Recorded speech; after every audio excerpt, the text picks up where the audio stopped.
Hello friends, welcome back to my channel. आज मैं आपको करंट एनर्जीज़ बता देती हूँ। तो करंट एनर्जीज़ में मैं दोनों की कंबाइंड बताऊँगी, सेपरेट नहीं बताऊँगी, डिवाइन मैस्कुलिन्स एंड फेमिनिन, क्योंकि डायनामिक्स चेंज हुए हैं, तो उस वजह से ये एनर्जी इस तरीके से काम कर रही है। तो मैं आपको बताती हूँ। अब क्या हो रहा है ना, डिवाइन फेमिनाइन्स के साथ आप देख रहे होंगे कि आप काफ़ी डिटैचमेंट में थे काफ़ी लंबे टाइम से, मतलब ऑन ऑफ हो रहा था, लेकिन डिटैचमेंट था ही, है ना। अब उसके वजह से ऑब्वियसली डायनामिक्स चेंज हुए हैं, तो उसका इफ़ेक्ट इस तरीके से आ रहा है डिवाइन फेमिनाइन्स के ऊपर कि वो अपनी ओल्ड बिलीफ सिस्टम से बाहर आ रही है। मतलब उनको ऐसे फील हो रहा है कि उनके ऊपर से जो एक लेयर है, स्किन की लेयर, या फिर एक एक जो हमारे ऊपर एक लेयर होती है, जो हमने एक समझ की, हमारी सोच समझ की पोड़ रखी होती है, तो अब वो कहीं ना कहीं निकल रही है। ओके। तो आप यहाँ पे देखोगे कि आपके मन में कंपैरिजंस चल रहे हैं कि आप पहले सोचते होगे कि आपके डीएम के बारे में कि कुछ चीज़ें ऐसी कि वो फंसे हुए हैं, या फिर वो किसी प्रॉब्लम में है, लेकिन आपको ऐसा अब रियलाइजेशन होगा कि नहीं, वो अब अनअवेकेंड ही है। उनकी बातें अगर हैं तो सुपरफिशियल है, या फिर एक 3D पर्सन जैसे बात कर रहा है ना। ये एक एग्ज़ाम्पल है। दूसरा एक एग्ज़ाम्पल है, जैसे आपकी फैमिली डायनामिक्स में आप देखोगे कि कई लोग हैं जिनको आप पॉजिटिव या सही अपने लिए समझते थे, आपको अब समझ में आएगा कि ये नहीं है जो मैं सोचती थी या सोचता था, ये वो इंसान नहीं है, ये इसकी रियलिटी कुछ और है, इसके मन में मेरे लिए कुछ और है, बट ये दिखाता कुछ और है। तो इस तरीके से हर चीज़ों पे से पर्दा हटेगा आपके, और आपको आपके ओल्ड बिलीफ सिस्टम, आपकी जो पुरानी सोच समझ जो है, वो अब कहीं ना कहीं एक लेयर की तरह आपकी माइंड, सोल, बॉडी से हटती चली जाएगी।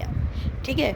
अब ये आपके साथ होगा। इसमें इसमें ये होने के वजह से ये बहुत से लोगों के साथ हो भी रहा होगा, और बहुत से लोगों के साथ शुरू हुआ है जस्ट, या फिर शुरू हो जाएगा, है ना। अब यहाँ से ये एनर्जी ज़्यादा चलेगी, तो बहुत सी डिवाइन फेमिनाइन्स के साथ ऐसा होगा कि कुछ ना कुछ ट्रिगर है, सोल शॉक है, या फिर कुछ इस तरीके की चीज़ें होंगी जो उनकी इस बिलीफ सिस्टम को क्लीन करेंगी, उनको रियलिटी चेक देंगी।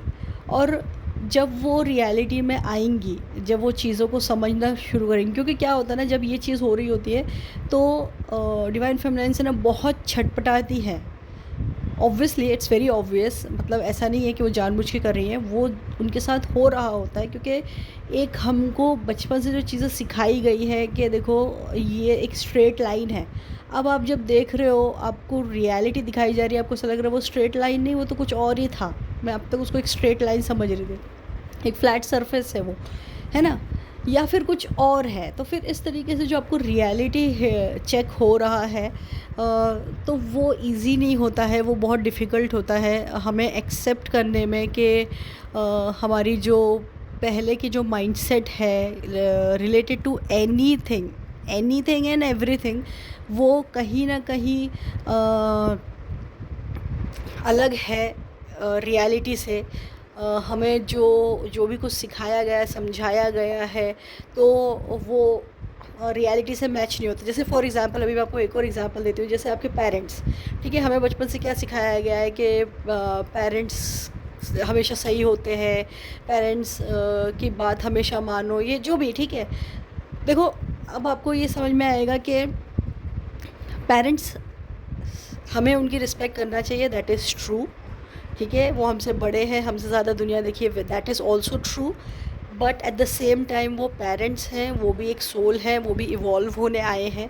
और ये कहीं नहीं लिखा है कि पेरेंट्स से ज़्यादा इवॉल्व उनका बच्चा नहीं हो सकता।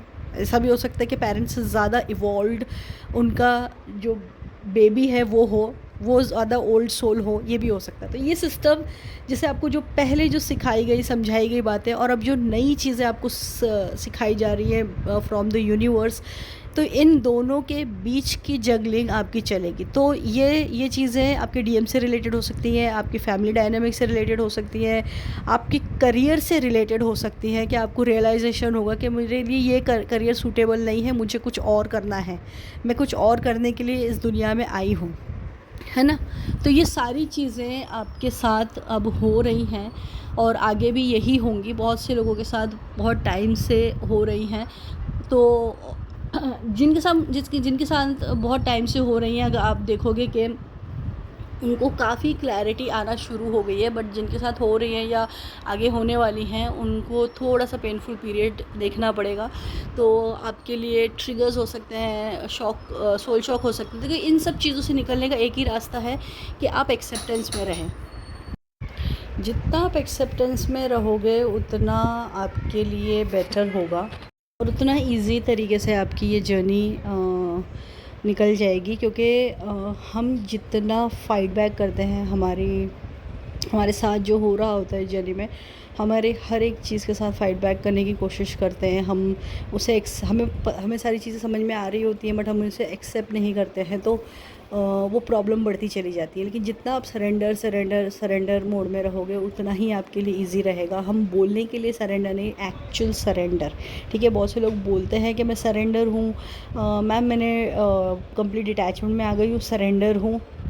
लेकिन ज़रा सा अगर कुछ मैं उनको टेस्ट करने के लिए कुछ ऐसा चीज़ कर दूँ कि ना, मैं उनको टेस्ट कर दूँ कि ये कितनी अभी भी डीएम से कनेक्टेड हैं या फिर फियर एनर्जी में है, मैं अगर टेस्ट कर लूँ, मुझे क्लियरली पता चल जाता है कि ये एक्चुअल सरेंडर है या नहीं है। ठीक है, तो आपको एक्चुअल सरेंडर स्टेट में आना है, तो ही ये इजी हो जाएंगी चीज़ें। अब इसका इफ़ेक्ट क्या हो रहा है डिवाइन मैस्कुलिन्स के साथ, वो ये है कि डायनामिक्स चेंज हुए हैं और डिवाइन फेमिनाइन्स जो है डिटैच मोड में आ चुकी है और वो कहीं ना कहीं अपनी ही चीज़ों में उलझी हुई हैं, अपने ही क्वेश्चंस के आंसर ढूंढ रही हैं, अपने ही जर्नी को समझने की कोशिश कर रही है ज़्यादा से ज़्यादा, और कहीं ना कहीं वो डर भी रही हैं कि मेरा कनेक्शन कभी कहीं हमेशा के लिए ख़त्म ना हो जाए, इस जर्नी से मुझे कम्प्लीटली बाहर ना आना पड़ जाए। तो एक चीज़ आप याद रखो कि इस जर्नी से आप कभी बाहर नहीं आ सकते, और दूसरी चीज़ आपकी सोल आपसे कभी डिस्कनेक्ट हो ही नहीं सकती है। ठीक है, तो ये इस डर को तो आपको अपने दिल दिमाग से निकालना ही होगा। और ये सब चीज़ों का इफ़ेक्ट डीएम पे इस तरीके से है कि वो कहीं ना कहीं कन्फ्यूजन में है, कहीं ना कहीं इस तरीके से समझ रहे हैं कि ये क्या हो रहा है, उनको मिसिंग एनर्जी है, क्योंकि वो मिसिंग एनर्जी आप भी रिसीव कर रहे होगे। और उनकी तरफ से आपको कहीं ना कहीं कोई मैसेज या फिर कोई फॉलोअप आ सकता है, जिसमें वो आपके हालचाल पूछ रहे हो, जैसे ड्रीम में हो सकता है या फिर एक्चुअली मैसेज आ सकता है कि जहाँ पे आपके कम्युनिकेशन स्टार्ट हो जाए।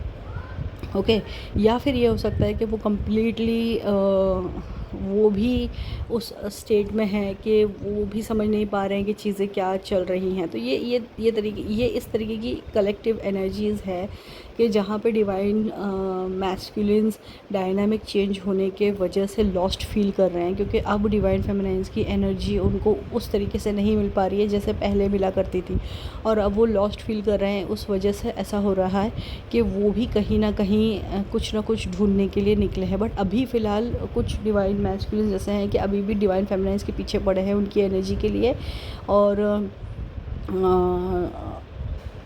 मतलब उनसे कनेक्ट होना चाह रहे हैं, या फिर आपकी ड्रीम में आप फील कर पा रहे हो, या फिर आप उनको उनकी एनर्जी फील कर पा रहे हो, तो एनर्जी वाइज या फिर एक्चुअल 3D में या फिर ड्रीम में, इस तरीके से कहीं ना कहीं आप अपने डीएम को ज़रूर देखोगे कुछ ना कुछ मैसेज कहते हुए, या फिर कुछ ना कुछ अपनी लाइफ का हाल बताते हुए आप देखोगे कि उनके साथ क्या चल रहा है। तो ऑब्वियसली एनर्जेटिकली भी वो आपको चेज़ कर रहे हैं, क्योंकि आप रनर स्टेट में आ रहे हो, स्पेशली डिवाइन फेमिनाइन्स। तो लेकिन जो अभी यहाँ पे जो डिवाइन फेमिनाइन्स अभी भी चेज़र हैं, तो मतलब आप समझ लो कि आप एनर्जी वाइज बहुत पीछे चल रहे हो, मतलब आपकी जर्नी के हिसाब से आप सही चल रहे हो, बट अभी जो करंट एनर्जीज चल रही है कलेक्टिव डिवाइन फेमिनाइंस की, उसके हिसाब से आप उस लेवल पे अभी भी नहीं हो, ठीक है। बाकी वो डिवाइन की मर्ज़ी के वो आपकी जर्नी को कैसे आगे बढ़ाते हैं, या आप किस किस तरीके से उस जर्नी में आगे बढ़ते हो। ओके, नंबर्स की मैं बात करूँ तो डबल वन अभी बहुत से लोगों को हैवीली दिखना स्टार्ट होगा, 555 हैवीली दिखना स्टार्ट होगा, ये आपको दिख रहा होगा। बाकी सब नंबर्स तो होते ही होते हैं, और 7 भी बहुत दिख रहा होगा, 8 भी बहुत दिखेगा, क्योंकि इस वक्त डिवाइन फेमिनाइंस किसी न किसी तरीके से अबंडेंस अट्रैक्ट करेंगी। और दूसरी चीज़, आपको यूनियन के साइंस बहुत ज़्यादा दिखेंगे, है ना कहीं यूनियन के साइंस दिखेंगे, but at the same time आप इस रिलेशन को, इस जर्नी को और भी ज़्यादा एक्सप्लोर करने के रास्ते ढूंढोगे, जहाँ से आपको समझ में आए कि ये जर्नी एक्चुअल है क्या, आपका सोल पर्पस है क्या, आपकी लाइफ में ये सब हुआ तो वो क्यों हुआ। ये सब चीज़ें ढूंढने की कोशिश दोनों ही डिवाइन फेमिनाइंस एंड मैस्कुलिन्स कर रहे हैं, बट डिवाइन मैस्कुलिन्स की तरफ से मिसिंग एनर्जीज डिवाइन फेमिनाइन को मिल रही है, और उनका नाम दिख सकता है, उनका ड्रीम, उनकी एनर्जी इस तरीके से फ़ील हो सकती है, उनके बारे में आपको से फ़ील हो सकता है कि मतलब उनका स्टेट ऑफ माइंड ठीक है नहीं है, जो भी उनकी एनर्जी होगी वो आपको इंट्यूशन थ्रू फील हो ही जाएगी। ओके, यहाँ से एक चीज़ मैं आपको बताऊँगी कि अगर डिवाइन फेमिनाइंस बहुत ज़्यादा नेगेटिव फील कर रही हैं या फिर लो एनर्जी में फील कर रही है, देखिए ऑन ऑफ हो रहा है थोड़ा सा, तो वो चलेगा, दैट इज़ ओके, बिकॉज एक दिन आप बहुत ज़्यादा पावरफुल फील कर रहे हो, मैग्नेटिक फील कर रहे हो, बट दूसरे दिन कहीं ना कहीं एनर्जी वाइज डाउन हो रहा है, तो वो दैट इज़ ओके अभी के लिए। देखिए वो सही ठीक है, क्योंकि एनर्जी सेटल हो रही है आपकी चक्रास में, तो चीज़ें इस तरीके से हो सकती हैं। लेकिन अगर आप कंटिन्यूसली बहुत डार्क लूप होल में हो और बहुत ज़्यादा नेगेटिव हो, तो then there is a problem, आपको अपनी जर्नी में प्रोग्रेस लाने की ज़रूरत है। ओके, दूसरी चीज़ ये कि ड्रीम्स में आप बेबीज़ देख सकते हो या फिर प्रेगनेंसी देख सकते हो। इस वक्त डिवाइन फेमिनाइंस बहुत ज़्यादा ब्लोटिंग फील करेंगी। ओके, ब्लोटिंग इसलिए भी फील होती है मोस्ट ऑफ द टाइम जब आपके लोअर चक्रास बहुत ज़्यादा एक्टिव होते हैं, तो ब्लोटिंग फील हो जाती है आपको। लिटरली आपको टमी साइज़ थोड़ा बड़ा लग सकता है ना। आपको स्टमक में ऐसा लगेगा जैसे बहुत खाना खा लिया हो या बहुत हैवी हो रहा हो, इस तरीके से आपको फ़ील हो सकता है। और दूसरी चीज़ें तो वायरल तो चल ही रहा है, उसकी वजह से हेडेक है, साइनस की प्रॉब्लम है, थोड़ा सा बॉडी पेन वगैरह भी है। बट अपार्ट फ्रॉम दैट, अगर आपको ऐसी कोई प्रॉब्लम नहीं है, उसके बाद भी अगर आपको ये सारी चीज़ें फ़ील हो रही हैं, तो ऑब्वियसली चक्रा क्लेंजिंग की आपको ज़रूरत है। और डीएम से एनर्जेटिकली थोड़ा सा डिस्टेंस बनाए रखें तो बेटर है। बहुत ज़्यादा हीलिंग एनर्जी, लविंग एनर्जी भी सेंड करने की ज़रूरत नहीं है इस वक्त। ओके, और यहाँ पे एक चीज़ मैं आपको बताऊँगी कि ये जो पीरियड चल रहा है, ये जो आपकी old belief system wash off हो रही है, तो इस वक्त कॉर्ड कटिंग सबसे ज़्यादा हेल्पफुल रहेगी, बहुत ही ज़्यादा हेल्पफुल रहेगी। मैं बता रही हूँ अगले फुल मून तक अगर आपने कंटिन्यूस कॉर्ड कटिंग कर ली, depending on your journey, depending on your energy, आपने अगर कॉर्ड कटिंग कर ली तो आपको बहुत ज़्यादा बेनिफिट मिल सकता है। तो ये थी ओवरऑल कलेक्टिव एनर्जीज़ जो मैंने आपको बताई है। इस वक्त आपको एक्सेप्टेंस की बहुत ज़्यादा ज़रूरत है, और कॉर्ड कटिंग की बहुत ज़्यादा ज़रूरत है। कॉर्ड कटिंग बहुत इंपॉर्टेंट रोल प्ले करेगा। आप थ्रू विजुअलाइजेशन कर सकते हो, या फिर आपको अगर यूजिंग कैंडल्स रिचुअल्स आते हैं तो आप वो भी कर सकते हो। अगर आपको मुझसे करवाना है तो मेरी डिटेल्स डिस्क्रिप्शन बॉक्स में है। लेकिन कॉर्ड कटिंग इस वक्त बहुत बहुत इंपॉर्टेंट और बहुत बहुत हेल्पफुल रहेगा आपके लिए। बाकी तो आपकी फ्री विल है, आप अपनी चॉइस के हिसाब से अपनी जर्नी को समझ सकते हैं और कर सकते हैं इस जर्नी में। और एक लास्ट चीज़ मैं आपसे ये कहना चाहूँगी कि अगर आपसे एक्सेप्टेंस नहीं हो पा रहा है इस जर्नी को लेकर के, कुछ चीज़ें आपकी लाइफ में हो रही है और डिवाइन चाह रहे हैं कि आपको सरेंडर करना है, एक्सेप्ट करना है, तो अगर वो आपसे नहीं हो पा रहा है तो गो इजी विथ योर सेल्फ। ज़्यादा अपने आप को हार्श ट्रीटमेंट देने की ज़रूरत नहीं है, बहुत ज़्यादा अपने साथ नेगेटिव या फिर सेल्फ़ डाउट में जाने की ज़रूरत नहीं है, क्योंकि ये एनर्जी ब्यूटीफुली सेटल हो जाती है और आप एक नए नए फ़ेज़ में चले जाते हो। ठीक है, तो थोड़ा सा सब्र की ज़रूरत है, थोड़ा सा एक्सेप्टेंस की ज़रूरत है, और जो भी सरफेस पे आ रही हैं चीज़ें उनको रिलीज़ करके कॉर्ड कटिंग की ज़रूरत है। बाकी तो ये आराम से ये चीज़ें निकल जाएंगी, और ये एनर्जी भी थोड़ा लंबे टाइम तक चलेगी। इसके आसपास की अराउंड की थोड़ी बहुत एनर्जी चेंज होती रहेगी, लेकिन ये मेजर एनर्जी इस चीज़ की रहेगी। ठीक है, तो अगर आप मुझसे कनेक्ट करना चाहते हैं तो मेरी डिटेल्स डिस्क्रिप्शन बॉक्स में है, आप मुझसे कनेक्ट कर सकते हैं और एनर्जी रीडिंग ले सकते हैं या फिर कॉर्ड कटिंग करवा सकते हैं। Thank you so much friends, bye bye.